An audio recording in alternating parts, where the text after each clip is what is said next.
pessoal, eu sou a Loli Lage e esse aqui é o Vênus em Arte, trazendo visibilidade feminina para a história da arte em meio à nossa série sobre as mulheres do dadaísmo. Hoje é o último episódio desse momento aqui no canal. É claro que podem surgir novos a qualquer momento, mas por hora estamos fechando a nossa série com ela, irmã daquele que foi mencionado em praticamente todos os nossos episódios sobre o dadaísmo, não é mesmo? Suzanne Duchamp. Mas pera, antes da gente falar da Suzanne, fica aqui um convite de se inscrever no canal ou no podcast, o que você preferir aí, onde você está assistindo aqui no Vênus em Arte, e me seguir nas redes sociais, que são todas Loli Lage, porque a gente também conversa sobre mulheres artistas por lá. Suzanne Duchamp nasceu na França no dia 20 de outubro de 1889. Ela era a quarta de 6 filhos de um casal que tinha uma família artística.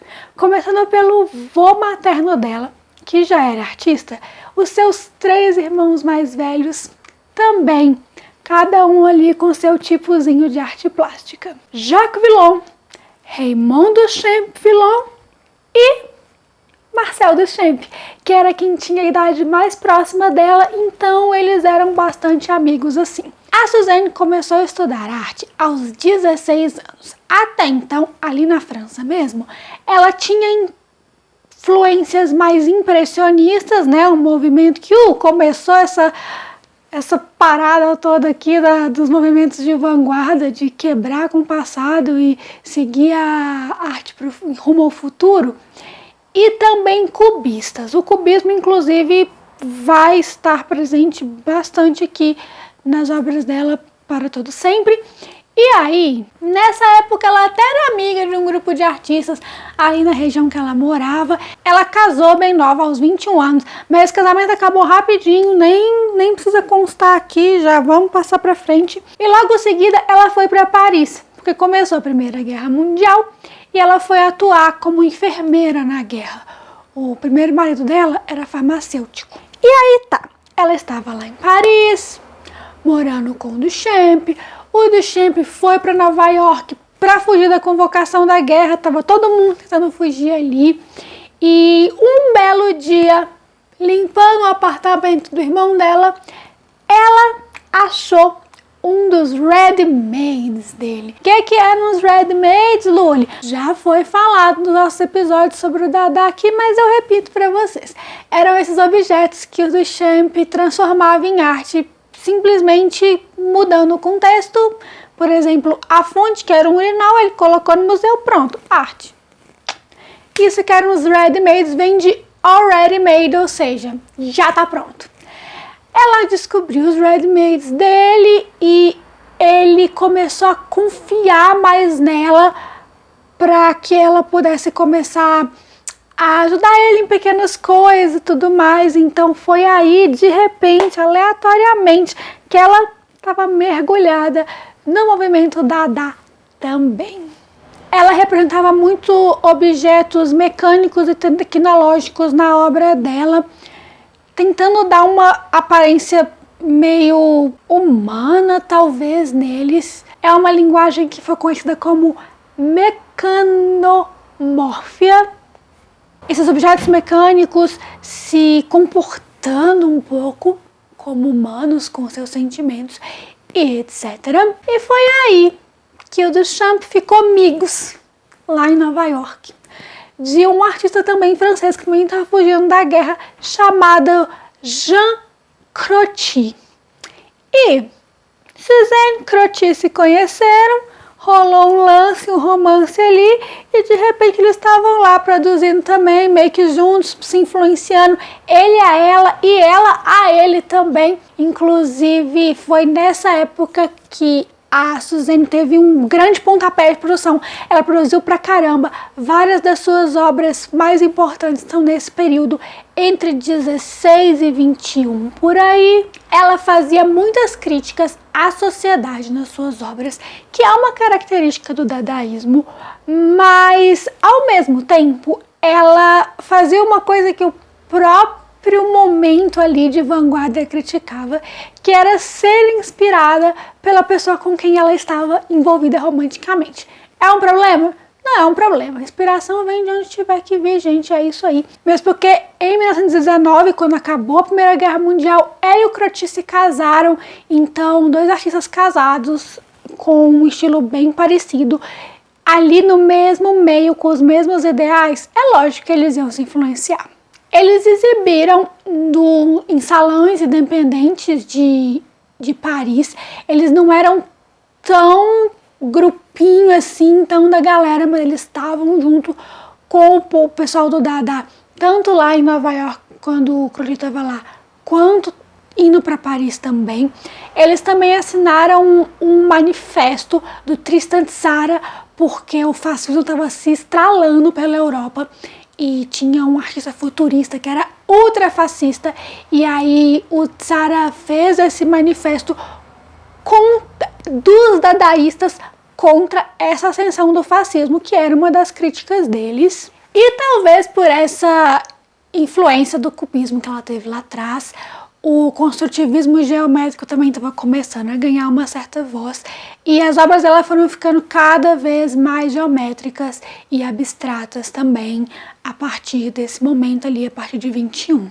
Esse momento que a Suzanne e o Crotty e até o Marcel Duchamp também viveram juntos, eles deram um nome desse movimento pessoal deles de tabu. Não é uma época da produção do Duchamp que falam muito sobre ela.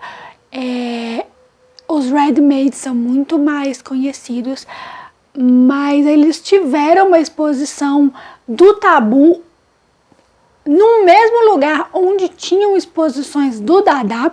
Então é meio que o dadazinho pessoal deles ali teve esse nome. E tinha uma abordagem um pouquinho mais ligada ao cotidiano mesmo deles. Com o tempo, principalmente depois da década de 1930, a Suzanne começou a participar de algumas exposições que eram voltadas para mulheres artistas, tanto artistas modernistas, pintoras em específico. Ela participou assim de algumas exposições já que focavam nas obras de arte feitas por mulheres. E depois, com o fim da Segunda Guerra Mundial, em 1945, ela entrou para a União das Mulheres Pintoras e Escultoras lá na França. Até que em 1963 ela foi diagnosticada com um tumor no cérebro e morreu logo em seguida que teve o diagnóstico. Foi assim, questão de mês mesmo, e foi super rápido. O Crotty já tinha morrido na década de 50, ele sofreu um ataque do coração e morreu. 4 anos depois da morte da Suzanne, em 1967, o Marcel Duchamp foi parte da organização de uma exposição chamada Les Duchamps, em que eles fizeram uma homenagem e colocaram em exposições obras dos 4 irmãos. Os 2 irmãos mais velhos dele, ele e a Suzanne, e aí o Duchamp morreu no ano seguinte. As obras da Suzanne são bem loucas, assim, bem inocentes, bem dadaístas mesmo, que é isso que o movimento pedia. A gente vai ver 5 delas agora aqui. Nós vamos começar por uma aquarela de 1916, 1 a 1 Ameaçados, que é essa questão do mecanomorfo dela, de usar objetos mecânicos, tecnológicos, etc., como personagem na obra.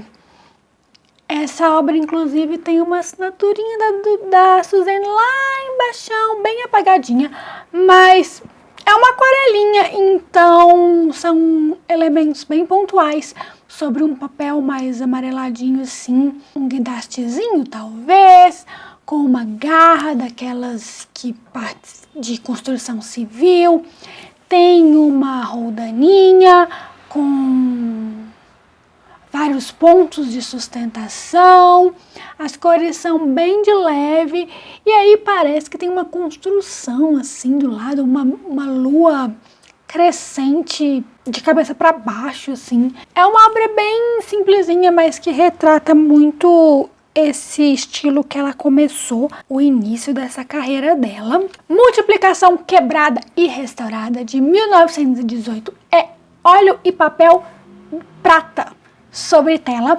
Essa é a obra-prima da Suzanne.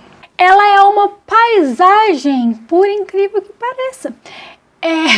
Se você virar ela de cabeça para baixo, você consegue ver que tem a Torre Eiffel, que tem um céuzinho em cima assim da Torre Eiffel, que ao redor da Torre Eiffel tem várias formas geométricas, né? Tem círculos, tem luas crescentes que vão se construindo em várias cores assim atrás da torre, mas de cabeça para baixo, como já dito. Então a Torre Eiffel está apontando para baixo, tem até uma setinha saindo de um pedacinho dela, também apontando para baixo. Essa obra tem vários dizeres jogados em vários lugares e acredita-se que é uma resposta da Suzanne a algumas críticas que ela recebia na época.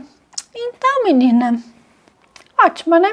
Eu gosto muito dessa obra, eu acho ela bem bonita, teria na minha parede. Cabeça de Homem, de 1921, não achei a técnica, mas eu penso que talvez seja uma gravura, pois tem a tiragem embaixo, está escrito que é a número 34 de 50, então provavelmente é. É um rosto de um homem gravado assim, ou seja, só em preto e branco, olhando assim pro nada, pensando em tudo. Só a cabeça, com texturinha por trás e tudo, mas ele não tem pescoço, não tem corpo, não tem nada. Ele tem um círculo como se fosse um alvo assim perto da cabeça. Eu achei esse cara parecido com o Crotty, talvez, né? Como ela se inspirava tanto nele, será que é ele? Talvez seja. Tem a assinatura dela 2 vezes nessa obra, tanto gravada quanto assinada a lápis embaixo. Tabu, de 1921, é uma litografia e é uma chamada dela e do Jean Crotty para a exposição do Tabu deles, né? Esse nome desse estilo deles veio dessa exposição que eles fizeram, foi na Galerie Montague, e justamente isso que tem aí. Tem as informações sobre data de lançamento, etc. Tem um olhão com um cilhão, assim, só o olho, sem rosto, sem nada, assim, para a sustentação dele. É uma obra que é simplesmente esse cartaz, tudo em uma cor só, né? O papel é meio branco, mas a gravação é num tom talvez meio azulado, assim, de preto. Chama a atenção, apesar da simplicidade, isso que é o genial da história. E por fim nós temos Funil Solidão, de 1921, que é uma combinação de óleo, esmalte, lápis e recortes de papel sobre tela. Essa obra tem vários elementos geométricos também, tem umas bandeirolinhas ali que parecem uns triângulos, né? Vários círculos, e bem no centro dela ela tem o que parece ser uma roda de bicicleta, que é uma referência à bicicleta do Duchamp, que é um dos ready-mades dele, que é um objeto que é super associado a ele. A gente viu um episódio sobre a Elsa von Freytag-Loringhoven aqui no Vênus em Arte, e ela fez um retrato do Duchamp que tem essa roda de bicicleta do lado dele, então é bem uma referência aí ao irmão dela mesmo, e que mostra todo o estilo da Suzanne, que é o sem sentido, que é as pessoas do cotidiano dela refletidas nessa arte, e também os resquícios lá da época cubista dela, quando ela estudava. Eu espero que vocês tenham gostado de conhecer Suzanne Duchamp, de conhecer o Dada, de conhecer essas 5 artistas incríveis que fizeram parte do Dada, e fiquem de olho que com o fim do dadaísmo nós vamos começar a estudar aqui um movimento que nasceu assim por causa dele, assim, foi meio que uma ramificação, o surrealismo. Nos vemos em breve para essa jornada surreal que vai ser. Até lá, tchau!